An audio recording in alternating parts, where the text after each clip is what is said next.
Hello, my lovely Scorpio. Welcome to my channel, The Insightful Bee.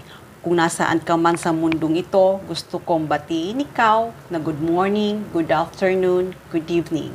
Sa hindi pa nakapag-subscribe ng aking channel, huwag kalimutan i-click ang notification button at mag-subscribe sa aking channel para sa mga bagong videos at updates. So ngayon guys, sisimulan na natin ang mensahe para sa zodiac sign na Scorpio.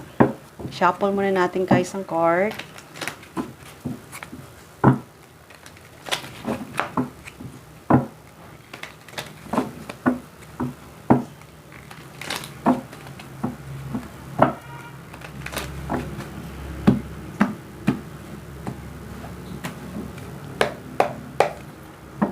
Okay, ano nga ba ang message for Scorpio?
Okay, Scorpio.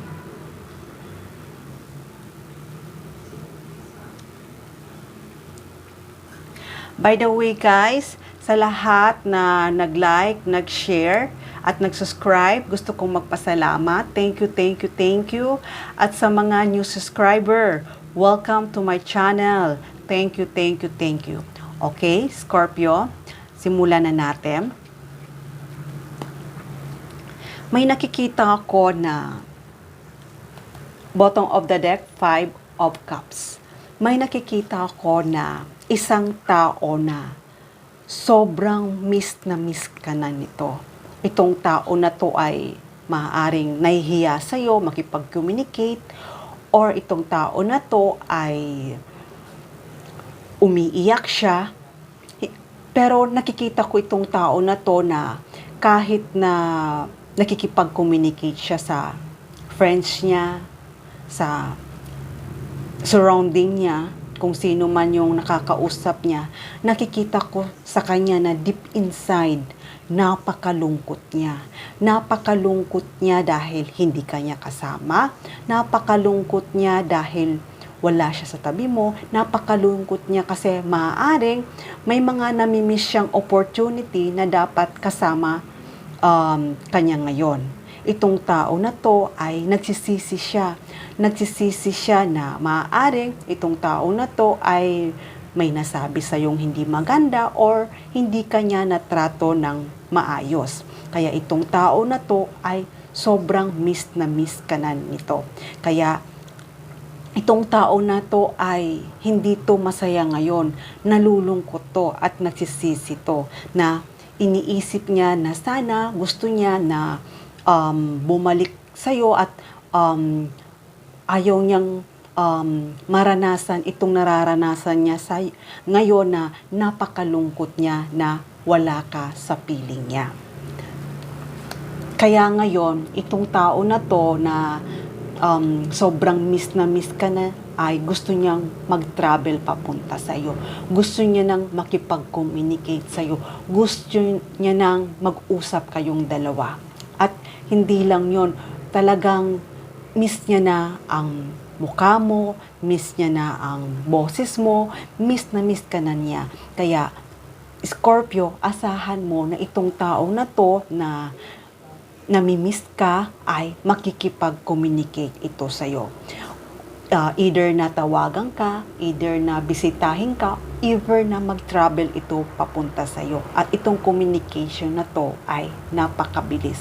At gusto niya, pag nag-communication kayo, ayaw niya na maputol pa ang communication yung dalawa. Kasi itong tao na to, talagang nanghihinayang siya na naghihinayang siya sa mga oras na hindi kanya kasama sa araw na to. Kaya itong tao na to ay umiiyak to. Hindi mo lang alam na umiiyak to. Kung iniisip mo na masaya siya ngayon kasi wala kayong communication, or maaring iniisip mo ngayon nag-i-enjoy siya sa iba. Pero itong tao na to ay hindi siya masaya na wala ka. Kasi ikaw ang happiness nito. Kaya itong tao na to na nasa isip mo ay talagang sobra ka ng miss at gusto na tong kausapin ka, gusto na tong makipag-communicate at gusto na nitong makita ka at makasama ka. Okay, Scorpio? At itong tao na to ay talagang kung dati ay wala siyang ginagawa para ipakita sa'yo ang nararamdaman niya, pero itong tao na to ay handa na to. Handa tong mag-offer sa'yo, pupunta ito sa'yo. Kung dati ay hindi siya nag-move, kung dati ay wala siyang ginagawang effort, pero this time nakikita ko, itong tao na to ay mag-e-effort na. Di ba nakita mo yung 8 of Wands, yung 8 of Wands talagang speed to. Gagawa na siya, mag-move na siya papunta sa iyo.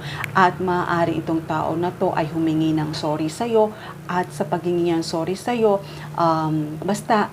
itong tao na to ay pupunta ito sa iyo at may offer siya sa iyo. Maaaring itong tao na to na-realize niya yung mga mali niya na habang magkalayo kayo na-realize niya yung mga mali niya na wala siyang support para sa iyo. Ang ibig sabihin support na hindi kanya sinusuportahan, maaaring sa financial, or hindi kanya sinusuportahan sa mga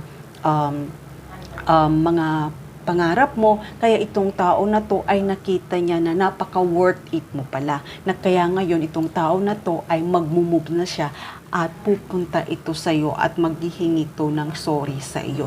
At sa pagpunta nito sa iyo ay may offer siya sa iyo na napakaganda. Kaya kung hindi niya man dati na maibigay sa iyo, itong gusto niyang ibigay, ay ngayon ay handa na siyang i-offer ito para sa iyo. Kasi kung dati, ang binibigay niya lang sa iyo ay maliit, kasi nga, binibigay lang sa inyo maliit na alam mo yung tamang-tama lang, pero this time ay handa na tong ibigay sa iyo ng malaki. Itong malaki na to ay maaaring ito ay stable life, maaaring ito ay commitment, maaaring ito ay gusto niya na magsama na kayong dalawa. Kasi itong tao na to, nalulungkot to. Kasi habang wala ka sa piling niya, hindi talaga siya masaya. Dahil kapag kapiling ka niya, nakikita niya na masaya siya. Masaya siya na kasama mo, nakikita niya na komportable siya, nakikita niya na wala siyang worries, nakikita niya na talagang ibang-iba ka pagkasama ka niya. Napaka-energize siya, napakasaya niya. At hindi lang yon, nakikita ka niya na parang na-attract siya, na parang ikaw ang lucky para sa kanya. At hindi lang yon, talagang pagkasama ka niya, talagang napaka-bright ang buhay niya. Kaya ngayon, itong tao na to nakakamiss sa'yo ay pupunta ito para sa'yo dahil nakikita ka niya na ikaw ay napaka-independent, marunong ka sa buhay, maayos ang buhay mo, at problema sa financial. Ang ibig ko sabihin, mayroon ka din problema pero hindi gaano kalaki kasi nga marunong ka kung paano mo i-handle ang situation. Kaya itong tao na to ay babalik ito para sa iyo dahil nakikita ka na napaka hard worker mo, nakikita ka na napaka independence mo, nakikita ka niya na talagang maayos ang buhay mo. Kaya sa pagpunta nito sa iyo, maaaring ay mag-offer nga siya. Yun nga sabi ko, di ba? Mag-o-offer ito sa'yo ng isang stability. Nakikita ko kasi na gusto niya na ikaw ang makasama niya. Gusto niya na makasal ka sa kanya. Gusto niya na kanya ka lang. Gusto niya na kayong dalawa ay magkasama. Kasi na-realize nitong tao na to habang mag-isa siya, akala niya magiging masaya siya sa friends niya, sa mga company niya, pero hindi siya masaya. Hindi siya masaya sa mga company niya, sa surrounding niya, dahil nakikita niya na ikaw ang buhay na nagpapasaya para sa kanya. Ikaw ang kulang para sa kanya. Kaya ngayon, itong tao na to, nagising na siya. Nalaman niya na kung sino talaga ang nandyan para sa kanya. Nalaman niya na kung sino talaga ang magsusuporta sa kanya, na kahit na kung sino ang tatanggap sa kanya, na kahit na weak siya, nandyan ka pa rin para sa kanya. Na ang pagmamahal mo sa kanya ay unconditionally. Kaya itong tao na to ay namimiss niya, namimiss ka niya. Sobrang namimiss ka na yung mga character mo na minsan hindi mo siya, lagi mo siyang ina-uplift. Lagi mo siyang binibigyan ng mga magaganda, na ang ibig sabihin yung mga ganda, yung hindi mo kahit na nasa low vibration siya, pero pilit mo pa rin siyang inaangat at binibigyan mo siya ng mga ganda, mga motivation. Kaya itong tao na to ay nagising na siya na ito palang mga nasa surrounding niya na kasama niya ngayon ay na hindi niya gusto at hindi siya masaya. Kaya ngayon, itong tao na to, ang binabalak nito na sa pagkita niyong dalawa o kung magkasama na kayong dalawa, gusto niya na umalis kayong dalawa sa magulong lugar. Gusto niya pumunta kayong dalawa sa isang lugar na may peace, may love, may harmony, may happiness. Kasi yun naman talaga ang gusto mo at yun din ang gusto niya. Gusto niya ganun. Gusto niya magkasama kayong dalawa, may love, peace, harmony, at happy together. Kaya itong tao na to ay handang-handa na talaga to na harapin ka niya, handang-handa na to mag-travel papunta sa iyo kasi nakita niya na ikaw talaga ang para sa kanya. Kaya itong tao na to ay hindi ito makatulog. Hindi ito nai-stress to, hindi ito makatulog dahil nga gusto kanyang makasama. Iniisip niya kung papaano ka bumalik sa kanya. Nag-iisip siya ng way na bumalik ka sa kanya. Kasi itong tao na to, ngayon na-realize niya na napaka-importante ka sa buhay niya. At hindi lang yun, nakita niya sa soul niya na ikaw talaga ang para sa kanya. Kaya ngayon, itong tao na to ay gagawa na siya ng moves, gagawa na siya ng paraan na makipag-communicate sa'yo. Kasi gusto niya talaga magkasama kayong dalawa. Kaya magti-take action na to. Willing na to mag-take action na pumunta sa'yo. Kung dati hindi siya nagmo-moves, marami siyang plano para sa inyo pero hindi siya kumikilos, pero this time ay kikilos na to. Kasi nga ayaw kanyang mawala. Ayaw kanya na maagaw ka ng iba. Ayaw kanya mawala sa buhay niya. Natatakot siya na mawala kanya. Natatakot siya na mawala ka sa buhay niya. Kaya itong tao na to ay handa na to na magsimula ulit kayo. At handa na to na mag-stay sa'yo. Handa na to na kayong dalawa ay magsama na. Kaya kung ano man ang mga pinaplano dati ay handa na siyang tuparin ito. Kasi itong tao na to ay talagang nakikita niya ikaw na isa kang napaka-abundance. Ang ibig kong sabihin na ikaw ay mapagmahal na tao, ikaw ay maalaga, ikaw ay napaka-nurturing mo. Nakikita niya na kapag kasama ka niya ay parang may peace, parang ikaw yung home niya. Napaka-comfortable niya sa'yo pag ikaw ang kasama niya, na wala siyang worry.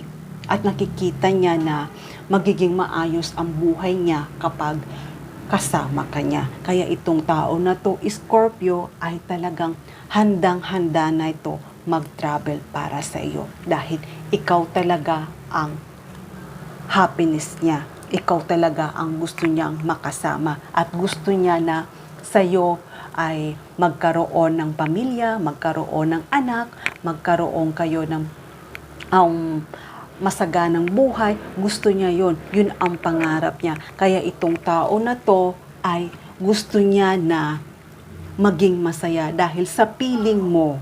Dahil sa piling mo, itong tao na to, nakikita niya na magiging masaya ang buhay niya.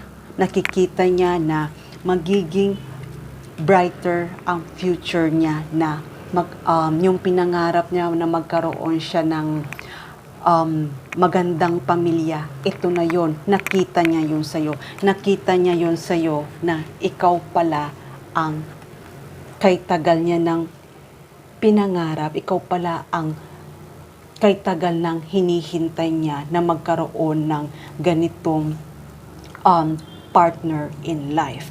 Kaya Scorpio, itong tao na to ay handa na tong pumunta sa iyo, at ito ay talagang gustong-gusto ka na niya makasama. At kaya napag-isip-isip na nitong tao na to na kung na hindi siya masaya sa surrounding niya, kapag kayong dalawa magkasama na, gusto niya mag-move kayong dalawa sa maayos na lugar kung saan mayroong happiness, at kung saan mayroong happiness, stability, secure, at love, peace, and harmony.